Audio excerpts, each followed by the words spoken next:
Our story begins with Kobe Bryant, who was accused of rape in 2003. All you need to know about this case is that he was defended by lawyer Pamela Mackey, who also defended Casey Anthony and Harvey Weinstein. I will not go into the sordid details of that night, but what transpired is nothing short of bizarre. After the rape case, Kobe signed a 7-year contract for over $136 million. Kobe had a major transformation and created an alter ego called the Black Mamba. Between 2006 and 2015, he was deep in Chinese endeavors, including the Kobe Bryant China Fund, and played in the 2008 Beijing Olympics. His career rocketed, and he constantly thanked the Black Mamba. Was this his admittance of MKUltra mind control? How many times in pop culture have we seen famous celebrities take on alter egos?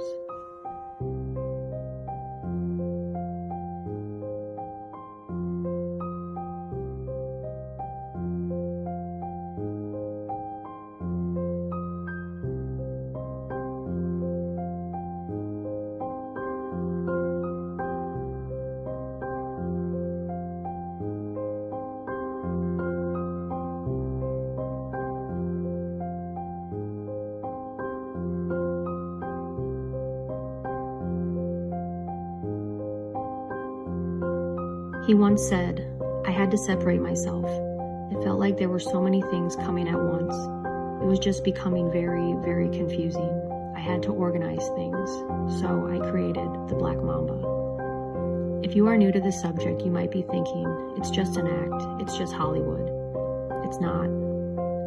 At the highest levels, you cannot reach mass fame without sacrificing something or being controlled. Just ask Roseanne Barr about MKUltra in Hollywood. You've been a Hollywood insider for so long, yet you've been vocal for so long. I mean, how challenging is it to see your colleagues across Hollywood lacking for the Obama administration when they have so much power and influence that they could single-handedly shape the dialogue when so many people are watching them? Well, I think that, this is a culture of fear, and nobody's more afraid than people in Hollywood. They're afraid that they'll drop out of the top, They're afraid that they'll drop from the bottom of the pyramid. I go to Hollywood parties, or, occasionally I go to Oscar parties and things like that. And people, big stars, people will grab me by the arm and take me aside and say, "I just want to thank you for the things you say." And it blows my mind, but that's the culture. It's a culture of fear for sure. And it's a big culture of mind control too. MKUltra mind control rules in Hollywood. If you don't know, Google that and look into it. Kobe then went on to write a number of occult children's books involving inner magic. The last children's book he was writing was deleted by the author after Kobe died. The author claimed, "I deleted it. It wouldn't benefit anyone." His basketball stardom continued to rise, making millions, getting more endorsement deals, which eventually led him to his next endeavor. In 2013, Kobe Bryant partnered with Jeff Steibel and created Bryant & Steibel, a venture capital firm focusing on developing technology, gaming, data, and media. For those that don't know, Jeff Steibel looks like Charles Manson and has started pro-transhumanism companies that implanted computer chips onto people's brains to enable control of electrical devices through thought. He innovated the convergence of mind and machine, among other creepy ventures. When Bryant & Steibel went public at the New York Stock Exchange, Bryant was introduced to Cindy Me. Cindy is the creator of an online children's education initiative called VIP Kid, which is backed by the Chinese Communist Party out of Beijing. Chinese President Xi stated, "All education will be the training basis for the next Red generation, creating the future socialists." After meeting Cindy, Kobe wrote her a $1 million check to help fund VIP Kid.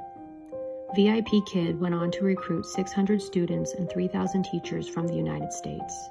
If you're up on current events, you will know there is a divide among Taiwan and China. Taiwan wants independence, and the U.S. is one of their biggest allies. Some of the teacher recruits for VIP Kids were discussing the Taiwan issue, and they were kicked out and sent home. Wendy Deng is the only board member of VIP Kids. Deng is from the Shandong province of China, but currently resides in New York City. She has a famously cozy relationship with Jared Kushner and Ivanka Trump. In 2017, counterintelligence officials warned Jared Kushner that Wendi Deng might be using their relationship to spy for the Chinese government. Wendi was also married to media mogul Rupert Murdoch. And let's not forget Dianne Feinstein and her Chinese spy, her driver of 30 years. There is a list on Wikipedia of the known Chinese spies who were caught, and it has become quite the concern in 2020 amidst the coronavirus outbreak. Another investor of VIP Kids is a Chinese billionaire, Jack Ma, from the Alibaba Group. Jack Ma hired Kobe Bryant to participate in a startup called Fun88, which is an online casino and gaming website, which is now currently owned by Joseph C. Lewis. Joseph C. Lewis teamed up with George Soros on foreign exchange trade deals and is the main investor in Tavistock, and in 2007 made an $864 million investment in Bear Stearns. Jeffrey Epstein joined Bear Stearns in 1976, climbed the social ladder by giving the bank's wealthiest clients, such as Seagram president Edgar Bronfman, on tax mitigation strategies. If you remember, Edgar Bronfman's daughter Claire pleaded guilty in the NXIVM sex slave case and is now in prison. In the book, Man of the World, The Future Endeavors of Bill Clinton, page 414 mentions how Kobe Bryant was signed on to Teneo Sports in 2014 and went on to donate money to Tavistock Group and the Tavistock Clinics. One of the best-kept secrets of the Tavistock Group is that it's funded by the Rockefeller family and the Chinese Communist Party. Important figureheads involved in Tavistock are Henry Kissinger and Sigmund Freud. This institution is infamous for their mind control experiments, control on world's agriculture, eugenics, and depopulation. Why is Kobe Bryant donating money to these communist institutions? Now let's get into the pharmaceutical connection.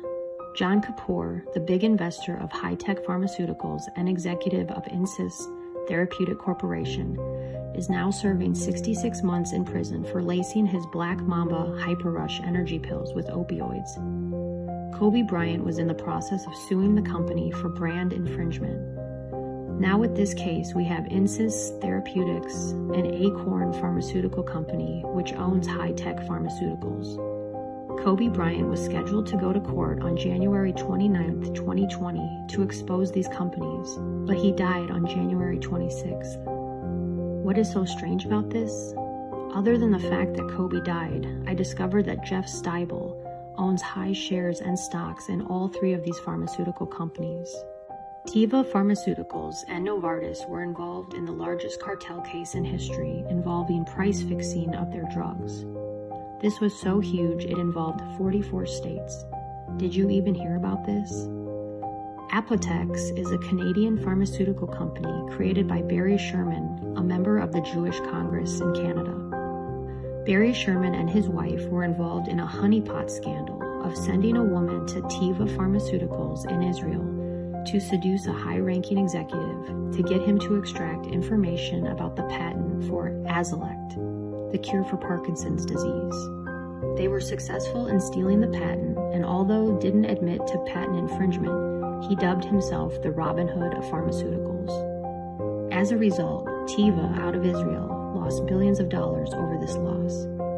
Barry and his wife Honey were found strangled to death in their home in 2017. I also discovered that Apotex was a partner of the Clinton Foundation, and they provided generic vaccines to the Clintons' Haiti project. Whether they knew too much about the Clintons or were murdered by the Mossad, you be the judge. Speaking of murder, Patrick Soon-Shiong was a mentor to Kobe Bryant, bought the LA Times, and owned lots of stock in Teva and Novartis, the companies Kobe was going to expose. Anthony Fauci went on record stating that he was proud of the work he did while working with the Bill and Melinda Gates Foundation and the Clinton Initiative of Haiti. Fauci is also a member of the Populations Institute with Bill Gates.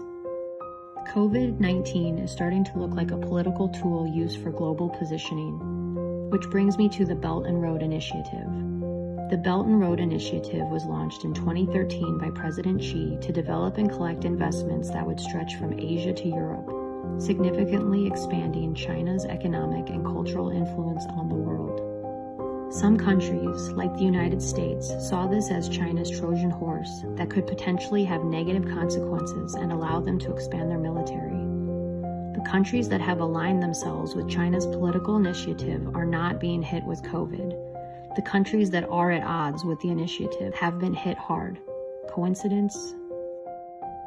There is another theory about Trump's trade deal with China. Could that have been another victim of the COVID-19 outbreak? The Pirbright Institute bought the coronavirus patent in 2018, which is funded by the Bill and Melinda Gates Foundation. Novartis bought the coronavirus patent from the Chiron Corporation in 2006. During the same year, Novartis bought out the Chiron Corporation and it no longer exists. You can still see the coronavirus filing of 2004 on the US and Patent Trademark website.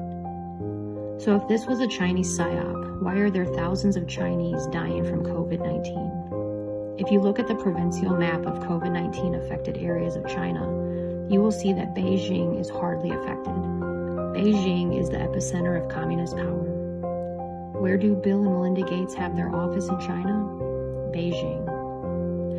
When you look at the areas being hit hard by COVID-19, you have Guangdong, which was the hotspot for SARS back in 2003.